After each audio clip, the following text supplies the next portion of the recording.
नमस्कार मेरो युट्युब च्यानलमा हजुरहरूलाई स्वागत छ। आज हामी कक्षा 8 को सामाजिक अध्ययन तथा मूल्य मान्यता शिक्षाको एकाइ 4 को सबै पाठहरूको अभ्यास सल्भ गर्न गइरहेका छौं। भिडियो कस्तो लाग्छ मेरो च्यानलको सब्स्क्राइब गरिदिनु होला। यस एकाइका सबै पाठ भनिन्छ त एक दुईवटा छुटेका हुन सक्छन् र हामी यसको क्रियाकलाप सुरु पाठको क्रियाकलाप देखासी कि र फजिल खर्चले समाजमा परेको नकारात्मक प्रभाव समेटेको नै दैनिक पत्रिका लेख तयार गर्न दिएको छु। र छोरीको विवाहमा केटी माग्ने पक्षले दाइजो दिने तयारीमा रहेका तपाईले छिमेकीलाई भेट्दा तपाई के कस्तो सुझाव दिनुहुन्छ? जोडीमा छलफल गर्न म दिएको छु। दाइजो प्रथा फजिल खर्च देखासीको नियन्त्रण भएका यो पनि सबैको भनिदिएको छु। अभ्यासको पनि 2 हेड लेखेको छु र उत्तर यो उतापट्टिकाको उत्तर पनि यता आएको छ। दाइजो लिनु राम्रो कार्य होइन किन? पछिल्लो समयमा देखासी कारण किन चाडपर्व तडिक तडक गर्दै हिँड्छन्? यस समस्यालाई नियन्त्रण गर्न के गर्नु पर्ला? यसको अभ्यास पनि त्यही छ। र अब दाइजो विरुद्ध सचेतना वस्तु तयार पार्नुहोस् भनेको छ। अनि फजिल खर्च नियन्त्रण समेटेको नारा कक्षामा सुनाउनुहोस् भनेको चाहिँ छ। सामुदायिक कार्य तपाईको आफ्नो समुदायको तपाई आफैले गर्ने कार्य हो। अब हामीले अर्को पाठ प्रवेश गरेका छौँ। पाठ 2 सामाजिक समस्या।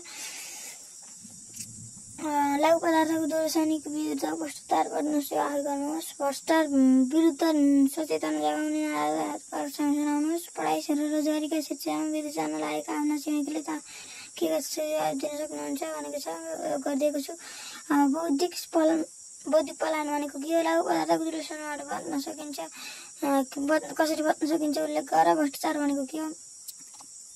3 दिएको छु। अब 3 नम्बरको पनि केही उत्तर यतापट्टि हुन सक्छ। भ्रष्टाचारले समाजमा र व्यक्तिको जीवनमा पारेको असर भनेको छ दिएको छु। सामुदायिक कार्य के भनेको छ तपाई आफै गर्नु होला। समयको अभावले गर्दा हामी यस्तै गरेका छौँ। पाठ 3 क्रियाकलाप तपाईको समाजमा देखिएका सामाजिक समस्या कस्ता छन् सूची तयार गर्नुहोस्। तिनको न्यूनीकरण दिएका छन् सोधखोजी गर्नुहोस् भनेको छ। 2 नम्बरको पनि अब गर्नुहोस् तपाई आफैको क्रियाकलाप हो। अब अभ्यासको जाउँ। 1 मा सामाजिक समस्या र विकृति भन्नाले के बुझिन्छ? 2 मा सामाजिक समस्या र विकृतिले समाजमा कस्ता असर पार्ने गर्छ त्यो तयार गर। समाजमा रहेका सामाजिक विकृति कसरी नियुक्तिकरण गर्न सकिन्छ भन्छ एन्सर दिएको छु है बोलिन। अनि 4 को व्यावहारिक शिक्षाले सामाजिक विकृति निराकरणमा कसरी मद्दत पुर्याउँछ? हामीले किन असल साथीको सङ्कलन गर्नुपर्छ? मैले उत्तर भनिदिएको छैन लेखेको दिएको चाहिँ छु बुझिदिनु होला। अब भने पाठ 4 सामाजिक समस्या र अन्तर्राष्ट्रिय संस्थाको भूमिका। अब माथि उल्लेखित संस्थाको भूमिकालाई समेटेर सम्बद्ध गर्नु भनेको दिएको छु है मैले। अनि मेरो च्यानलको सब्स्क्राइब चाहिँ गरिदिनु होला। भिडियो हेर्ने साथीहरूले यस्तो भिडियो बनाउँछु भनेर अरूलाई पनि सम्झाइदिनु होला। अनि हामी अभ्यासमै गएको रहेछ। अब 2 नम्बरको एमा नेस्टी इन्टरनेसनल र अन्तर्राष्ट्रिय श्रम सङ्गठन सम्बन्धित थप जानकारी कक्षामा प्रश्न भनेको छ। 3 नम्बर पनि दिएको छ उत्तर यता दिएको छु। अनि अभ्यास रहन्छ यहीँको पनि क्रियाकलाप नै रहेछ। र अनि अभ्यासमा एमएसटी इन्टरनेसनलको स्थापना गरिरहेको थियो। अनि एमएसटी इन्टरनेसनल विशेष गरी कुन क्षेत्रमा काम गरेको छ यो सबै क्वेसन उत्तर यहीँ छ यहीँ गर्नु होला। अनि हामी अब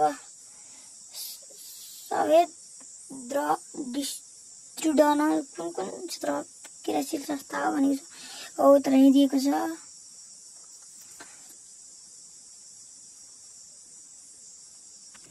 पाठ 5 द्वन्द्व व्यवस्थापन।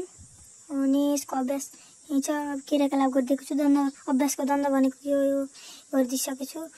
द्वन्द्व समाज भनेको पनि यहीँ छ। अब अलि छोटो भएको छ।